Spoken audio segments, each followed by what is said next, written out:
Hello and welcome to my allotment. I am sat in the corner on the little bench seat because it's basically the only place I've got at the moment for sitting down, and it's working out nicely, but the road is just behind, so there might be quite a few interruptions when a car whizzes past. I don't yet have one of those fancy microphone things that you can attach to your shirt and look all cool and professional with. Don't have that yet, so if there's lots of car noise, I'm sorry. I'm working on that. So I've come up today for the first time in what is probably 3 weeks, 4 weeks, a really long time. There goes a car. So I'm a bit nervous about what I'm going to find. I know there's going to be lots of weeds. I know there's going to be lots of courgettes that are like this big. And lots of knobbly old runner beans and things I can't really eat. But I've had kind of a tough time lately and I haven't made it up here, but I have now, so I thought I would do a little video just to show you a kind of very honest allotment view. It's not all how it looks in those pretty Instagram squares, and everyone occasionally lets things slip, so I'm just going to go over and I'm going to show you exactly what I find, and then we're going to make a plan for how to restore it. So I'm thinking I'll start with harvesting, so if you want to follow me, we will go and see what's there.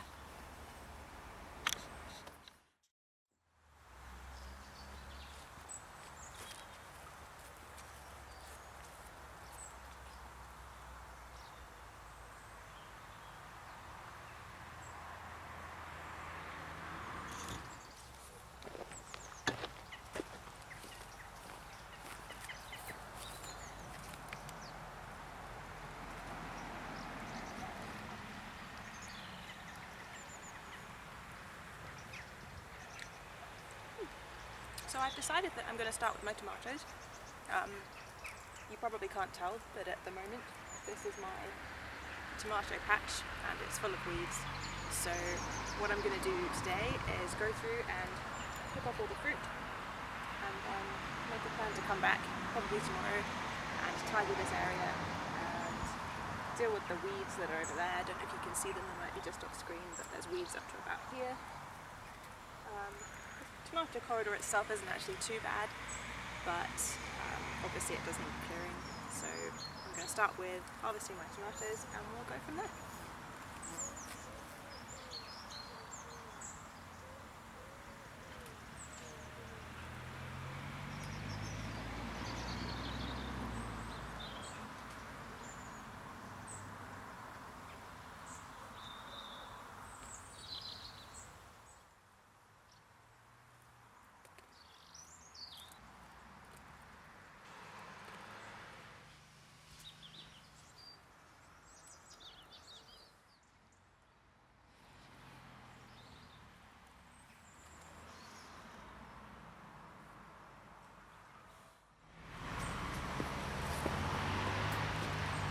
Okay, so I've got my basket of tomatoes.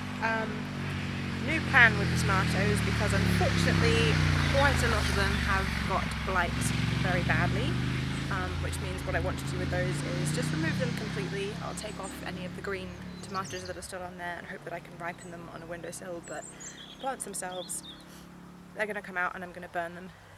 So that's the job for later this week. What I'm going to do now is carry on moving up the plot, and I'm going to pick my Munch2. So let's go and do that.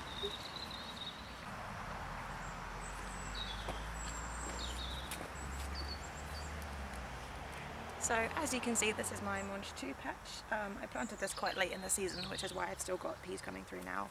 I put in these posts this year and intended to put metal strings between them, but never quite got round to it, which is why I've ended up with this massive tangle of peas, which I don't recommend doing. I sowed a mix, so there's actually 3 types of peas in here. There's these lovely yellow ones. These are called golden sweet, I think. They're They're nice and yellow, very pretty, and there's a variety in here called Shiraz.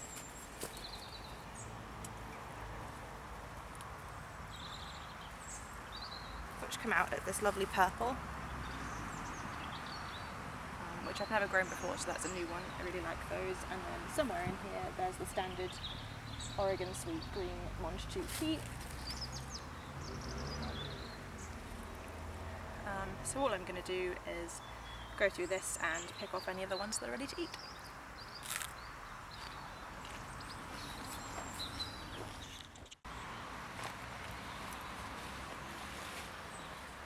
Okay, so next on the list is runner beans. So I've come down to my bean corridor, and I've got my big sack, and I'm going to just pick off all the beans that are ready or slightly over ready.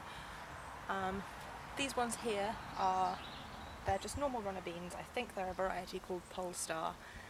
Like many people, I had quite a lot of difficulty getting hold of seeds, so I had to shop in some places that I wouldn't normally have shopped at and just basically accept whatever varieties were there. I think this was Polestar. At the back, down the end, that is a type of borlotti bean, so I'm not going to pick any of those today. I usually leave them on the plant.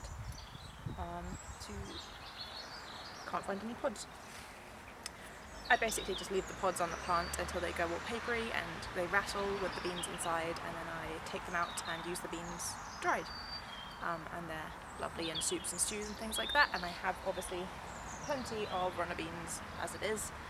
And at the back on my right, those are a kind of French bean. I think they're called something generic like purple. Again, they weren't my first choice, I just had to take what I could find. So I've got runner beans and French beans to pick, so let's get started.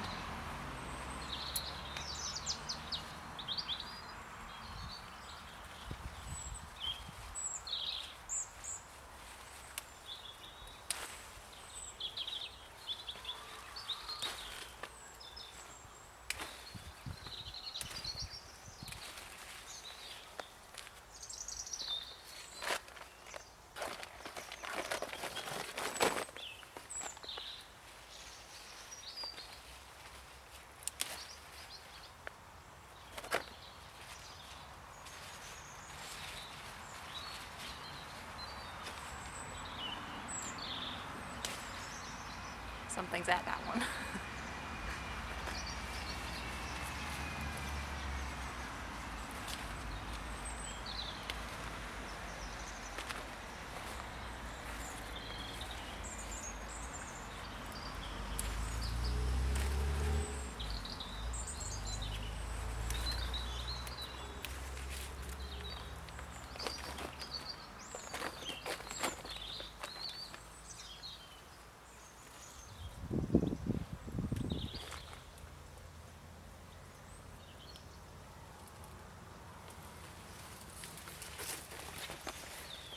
Just had quite a nice surprise. So originally what I planted here was some of the seeds that I'd saved myself, and I thought that none of them had grown, but these look like a kind of French bean that I'd previously grown, which may possibly have crossed because I thought they were purple, but if not, then they're Cherokee Trail of Tears, which is a really good bean, so I'm very happy with this.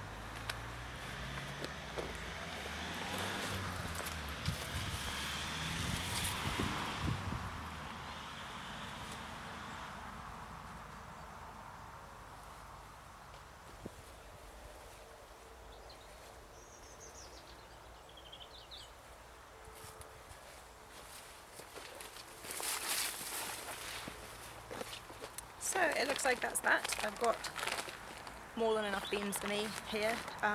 It looks like the purple ones haven't really grown, and I'm not sure exactly why that would be. Perhaps they got frosted or wind burnt or something just after the flowers had formed. So no purple beans yet. There are some on there that are this big. But like I said, plenty of beans. So on to the next thing. I just thought I'd very briefly stand in the pumpkin patch just to show you. It's definitely the worst pumpkin patch I've ever grown. There's far fewer pumpkins than normal, and I'm feeling pretty disappointed about it, but there we are. However, there are some very nice dahlias, so for the first time I left my dahlias in the ground over winter. I just really didn't have time or the energy to dig them all up and keep them safe in the greenhouse and then plant them out again, so I left them in the ground. And luckily, quite a lot of them have come back, including some really nice dinner plate dahlias over there in the corner. I had big plans for this area, and I had hoped by now that it would be lush and full of flowers for wildlife, especially bees, because this is supposed to be my wildlife corner, and I'm stood in it now feeling pretty disappointed because it's mostly just half-dead pumpkins and grass, and that's quite disappointing, but I guess the good thing about gardening is there's always next year, so yeah.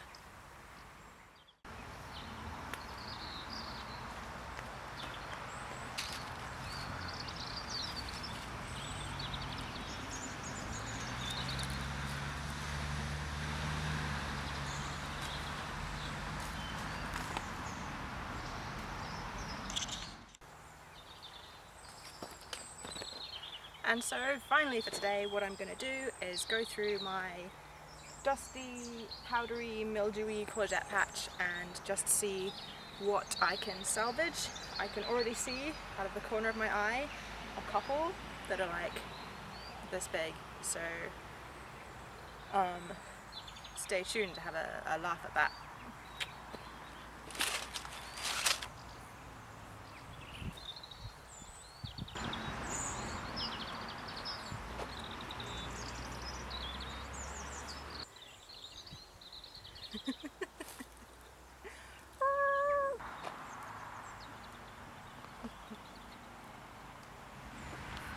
And that's nearly it for today, so I'm going to spend another few minutes just going around my dahlia patch and cutting myself a few flowers, and despite my epic courgette fails, I just wanted to end on a nice note. So here I am with my Cafe Au Lait dahlia.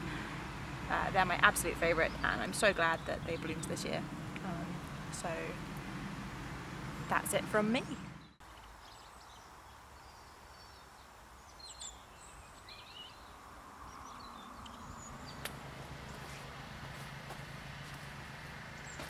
So I think that's it for today's video.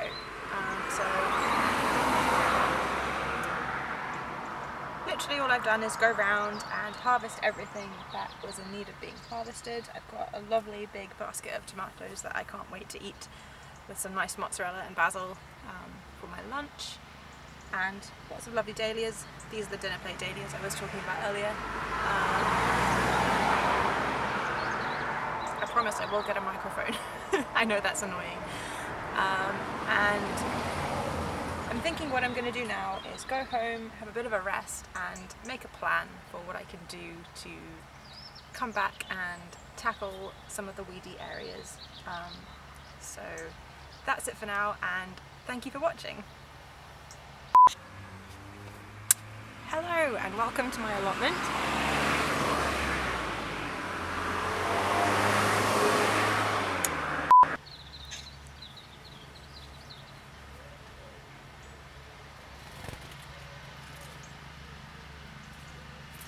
Did you see that? That was a literal bird. Did you see that?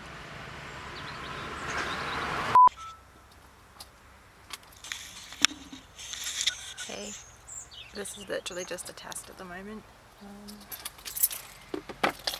Trying to see if I can get the camera at the right level.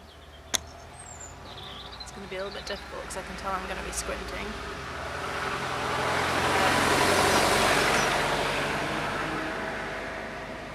Let's give it a go.